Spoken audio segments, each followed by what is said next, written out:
여러분 안녕하세요. 9월 7일 화요일 셉스의 꿈쟁이 라디오 꿈지기 셉스입니다. 9월의 첫 꿈쟁이 라디오입니다. 요즘은 문득문득 얼굴을 뵌 지 오래된 성도님들 또 우리 청년들이 떠오를 때가 있습니다.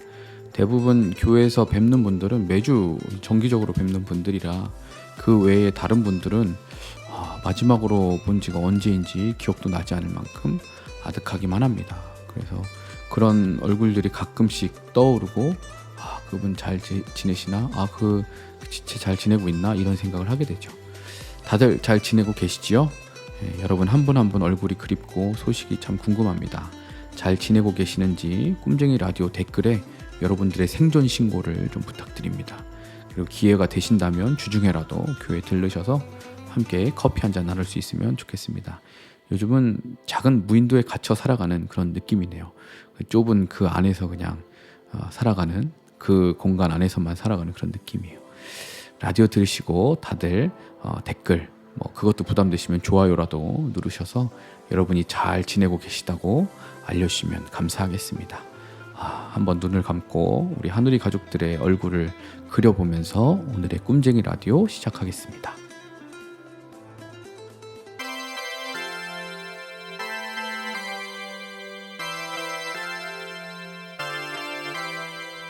셉스의 꿈쟁이 라디오.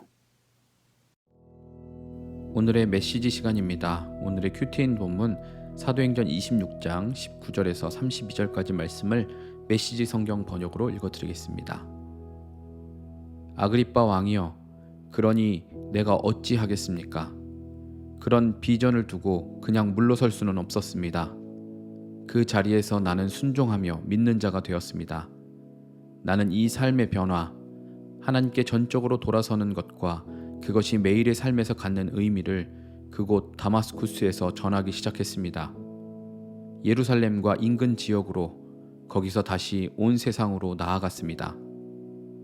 그날 유대인들이 성전에서 나를 붙잡아 죽이려고 한 것도 바로 온 세상으로 나아간 것 때문입니다. 저들은 하나님을 자기들한테만 묶어두려고 합니다. 그러나 하나님께서는 약속하신 대로 내 편에 서 주셨습니다. 내가 지금 이 자리에 서서 하는 말은 왕이나 어린아이나 할 것 없이 누구든지 들으려고 하는 사람에게 내가 들려준 이야기입니다. 그리고 이 모든 말은 예언자들과 모세가 그렇게 되리라고 한 것과 정확하게 일치합니다. 그것은 첫째로 메시아가 반드시 죽어야 하며, 둘째로 그분이 죽은 자들 가운데서 살아나셔서 하나님을 모르는 사람들과 하나님을 경외하는 사람들 모두에게 하나님의 빛을 비추는 첫 번째 빛이 되리라는 것입니다. 베스도에게 이 말은 버거운 것이었다. 그는 큰 소리로 말을 잘랐다. 바울, 그대가 미쳤소. 책을 너무 많이 읽고 허공을 너무 오래 쳐다봤소. 그만 자중하고 현실 세계로 돌아오시오. 그러나 바울은 물러서지 않았다. 베스도 총독 카카, 정중히 아뢰입니다. 나는 미치지 않았습니다. 맑은 정신으로 똑바로 말하는 것입니다. 왕께서는 내가 무슨 말을 하는지 잘 알고 계십니다. 내 이야기 중에 왕께서 제정신이 아니라고 여길 만한 말은 하나도 없었다고 확신합니다. 왕은 오래전부터 이 일을 다 알고 계셨습니다.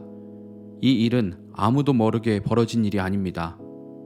아그리빠 왕이여, 예언자들을 믿으시지 않습니까? 대답하지 않으셔도 믿으시는 줄 내가 압니다. 그러자 아그리빠 왕이 대답했다. 이대로 더 가다가는 네가 나를 그리스도인으로 만들겠구나. 바울이 결박된 채 말했다. 그것이 내가 기도하는 바입니다. 지금이나 나중이나 왕뿐 아니라 오늘 여기서 이야기를 듣고 있는 여러분 모두가 나처럼 되기를 바랍니다. 이렇게 결박된 것만 빼고 말입니다. 왕과 총독이 버니게와 참모들과 함께 일어나 옆방으로 가서 지금까지 들은 것을 두고 의논했다. 그들은 금세 바울이 무죄라는 데 뜻을 같이 하며 말했다. 이 사람은 사형은 고사하고 감옥에 갇힐 만한 일도 한 적이 없습니다. 아그리빠 왕이 베스도에게 말했다. 황제 앞에서 재판받기를 요청하지만 않았어도 지금 당장 석방할 수 있었을 겁니다.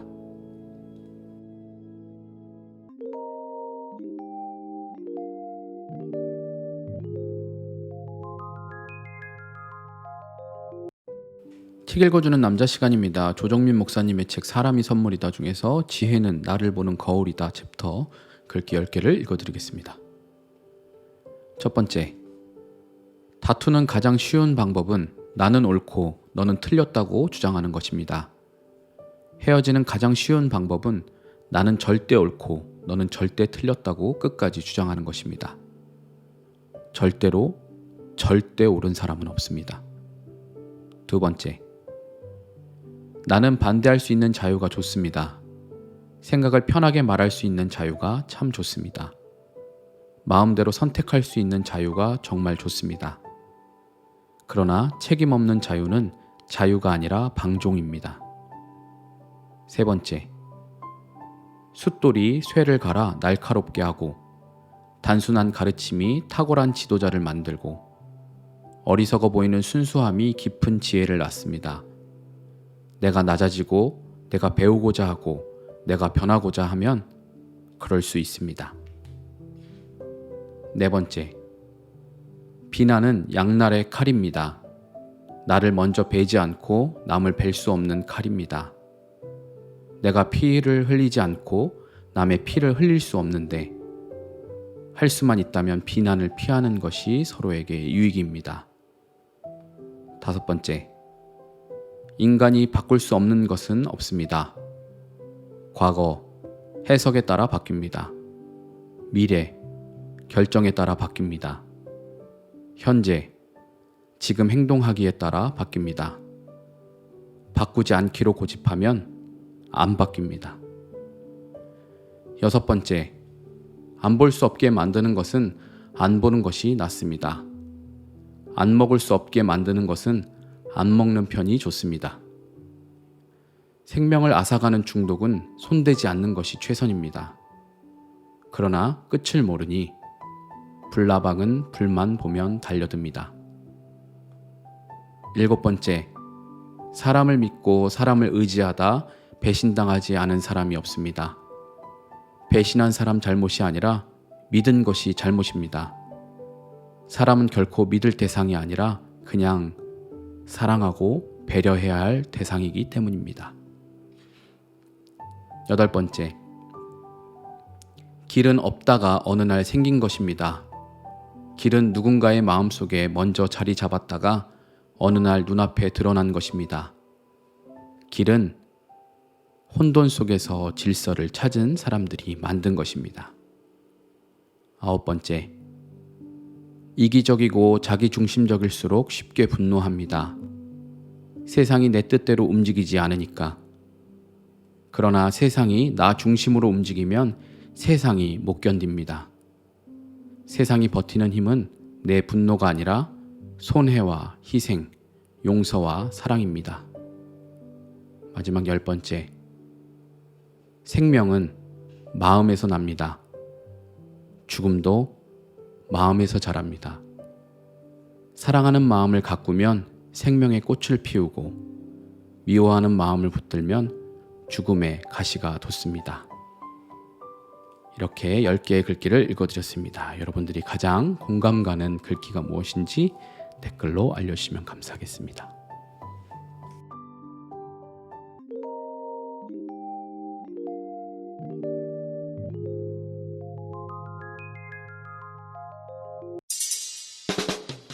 이번에는 마인드노크 시간입니다. 제가 마인드노크라는 질문 카드에서 뽑은 질문에 저 스스로 답을 하는 코너인데요. 같은 질문에 대한 여러분들의 생각도 댓글로 알려주시면 되겠습니다. 지난번에는 처음 교회 어떻게 나오게 되었나요? 라는 그런 질문에 대한 답이었고요. 이번에 뽑은 질문은 세상의 방식과 신앙 사이에서 괴리감을 느낄 때가 있나요? 입니다. 세상의 방식과 신앙 사이에서 괴리감을 느낄 만큼 어려운 일이나 극적인 사건들을 제가 만나지는 않았지만 그런 일이 많지는 않지만 항상 이런저런 소식들을 접하면서 느끼는 괴리감은 있습니다. 그것은 세상은 항상 돈과 권력을 가진 자들이 더 편하고 쉽게 무언가를 취한다라는 점이죠.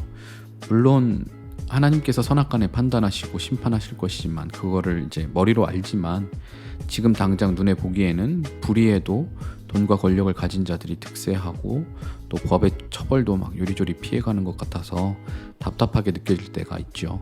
그래서 성경의 가치관을 따라 살아가는 것, 하나님을 경외하며 살아가는 것이 부질없다고 느껴질 때가 아주 가끔 종종 있습니다. 그러나 오직 의인은 믿음으로 말미암아 살리라라는 말씀을 그럴 때마다 다시 한번 좀 기억하면서 또 마음에 새기면서 하나님께로 내 시선을 고정하려고 노력합니다. 이런 괴리감을 자주 느끼는 것은 아니지만 제 자신이 세상의 방식과 신앙 사이에서 계속 갈팡질팡하고 있다면 나중에 더 큰 고난과 역경을 만나게 되었을 때, 더 큰 갈등 상황을 만나게 됐을 때 믿음으로 사는 것을 선택하기보다는 세상의 방식을 따라갈 수 있기 때문에 그렇습니다. 신앙의 기준을 따라 말씀과 성령의 음성을 따라 순종하기를 계속 훈련하고 마음을 지켜야 된다라고 그렇게 생각합니다. 특히 직장이나 사업장 같은 삶의 치열한 현장에서 살아가시는 우리 하누리교회 성도님들은 저보다 더 많은 괴리감과 갈등을 느끼실 거라고 생각합니다. 저는 교육자들보다 우리 성도님들이 더 대단한 믿음으로 살아가는 분들이라고 생각합니다. 믿음을 지키기 쉽지 않은 상황에서 갈등하며 고민하며 어떻게든 신앙의 가치를 따라 살아가려고 하는 여러분들을 그래서 정말 축복하고 싶습니다. 절망적인 상황에서도 포기하지 마시고 또 세상과 타협하지 마시고 오직 믿음으로 돌파해 나가실 수 있기를 바라고 축복합니다. 여러분이 생각하는 세상의 방식과 신앙 사이의 괴리감은 무엇이 있는지, 또 제가 생각하지 못하는 것들이 있을 수 있잖아요. 그런 것들이 있다면 무엇이 있는지 여러분의 이야기를 댓글로 나눠주시면 감사하겠습니다.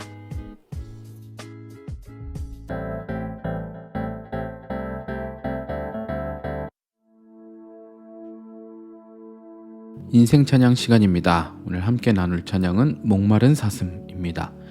참 오래된 이 찬양은 시편 42편 1절 말씀, 하나님이여 사슴이 시냇물을 찾기에 갈급함같이 내 영혼이 주를 찾기에 갈급하나이다. 이 구절을 가사로 하여 만든 곡입니다. 이 찬양은 제 개인적으로는 간증이 좀 있는 찬양입니다. 제가 처음으로 찬양을 부르면서 눈물을 흘려봤던 곡인데요. 초등학생 때로 기억하는데 여름 성경학교를 교회에서 갔을 때 이 찬양을 부르다가 눈물을 흘렸습니다. 어렴풋한 기억으론 시골 분교 같은 곳에서 성경학교를 했었는데 저녁 집회 시간도 아니고 낮 시간에 이제 다 함께 모여 있을 때 항상 모임을 하면 항상 시작하기 전에 찬양을 불렀었거든요. 그 시간에 찬양을 불렀는데 그냥 이 찬양을 부르는데 눈물이 났습니다. 왜 눈물이 나는지 몰랐었고 이 찬양을 부르는데 눈물이 났습니다. 목마른 사슴이 시냇물을 찾는 것처럼 그렇게 갈급해하듯이 내 영혼이 주님을 찾기에 갈급하다는 그 고백을 들으면서 당시 하나님을 갈급해했던 제 영혼이 반응했던 것은 아니었을까 그렇게 생각해 봅니다. 요즘에는 교회에서 자주 부르는 찬양은 아니지만 저에게는 아주 특별한 기억으로 남아 있습니다. 그래서 오늘 함께 좀 나눴으면 하는데요. 그러면 함께 목마른 사슴 찬양하시면서 하나님을 간절히 구하고 만나실 수 있기를 바랍니다. 함께 찬양하고 와서 마무리하겠습니다.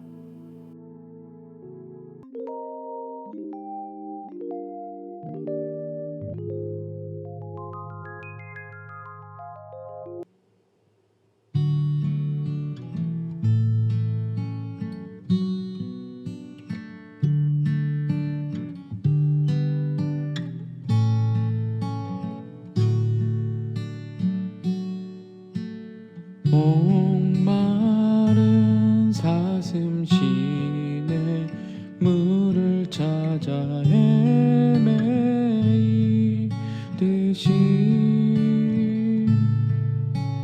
내 영혼 주를 찾기에 갈급하나이다.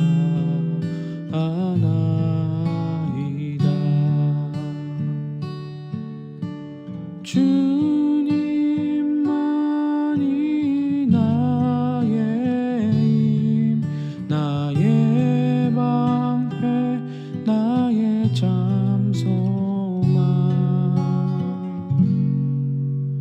나의 몸 정성 다 바쳐서 주님 경배하리라. 배합니다.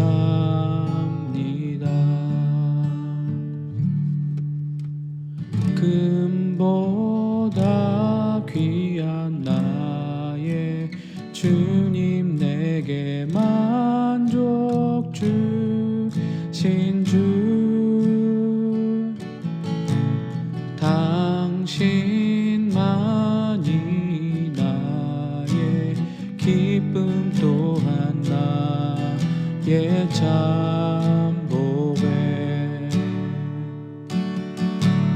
금보다 귀한 나의 주님, 내게 만족 주신 주,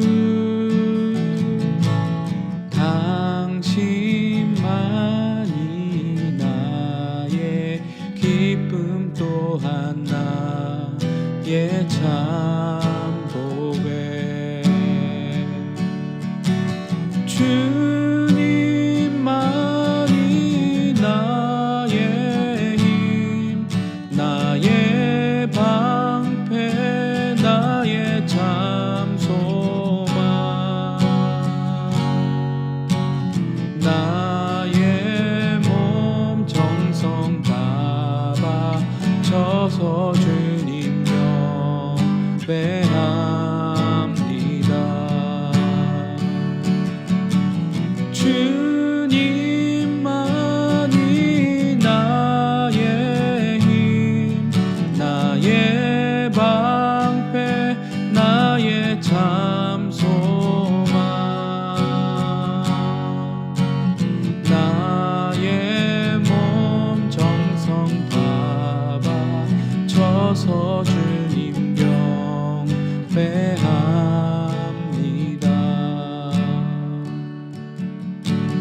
나의 몸 정성 다 바쳐서 주님 경배합니다.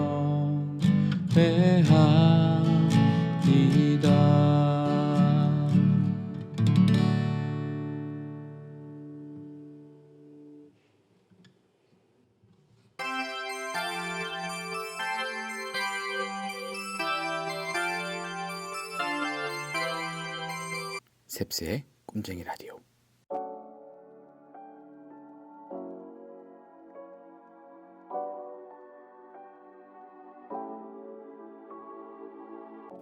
이제 돌아오는 주일인 9월 12일에 주일 2부 예배 후 보이는 라디오 시즌2를 하게 됩니다. 온라인 예배나 모임에 대한 피로도 때문인지 처음 설문조사를 부탁드렸을 때보다 시즌1 때보다 확실히 참여율이 많이 저조합니다. 아무래도 직접 눈에 보이지 않는 무언가를 하기 위해서 적극적으로 참여하기가 여간 쉽지 않다라는 생각을 합니다. 네, 그럼에도 관심 갖고 참여해 주신 분들 정말 감사드리고요. 뭐 그렇지 않다 하더라도 충분히 이해하고 괜찮습니다. 눈에 보이지 않는 하나님을 믿고 바라보며 사랑한다는 것 또한 정말 쉬운 일이 아니라고 생각이 듭니다. 정말 말 그대로 하나님이 내게 베푸신 그 은혜를 받고 그것이 깨달아져야만이 믿음이 생기는 것이죠. 그런 의미에서 믿음으로 살아간다는 것은 한치 앞이 보이지 않는 어두운 길을 가면서 나의 인도자 되신 예수님의 음성에 의지해서 하나 한 걸음 한 걸음 따라 걸어가는 것이지 않나 생각을 해봅니다. 어려운 시대에 여전히 믿음으로 살아가기 위해서 몸부림치며 노력하시는 하누리 가족들 모두를 주님의 이름으로 축복합니다. 보이는 라디오도 사실 그런 작은 몸부림 중에 하나입니다. 물론 아주 극적인 무엇인가를 여러분들에게 드릴 수는 없겠지만 이 믿음의 길을 갈 때 적어도 여러분 혼자가 아니라 하누리 교회가 여러분과 함께 있다라는 것, 그리고 곁에 우리 하누리 가족들이 함께 이 길을 가고 있다는 것을 알려드리는 그런 시간이라고 생각합니다. 서로를 격려하면서 사랑하는 마음으로 돌아오는 주일 보이는 라디오 시즌2에 여러분들 모두 함께 해주시기를 부탁드리고 또 간절히 기다리고 있겠습니다. 믿음으로 이 길을 함께 가셨으면 좋겠습니다. 지금까지 셉스의 꿈쟁이 라디오, 저는 꿈지기 셉스였습니다. 오늘도 사랑하고 축복합니다.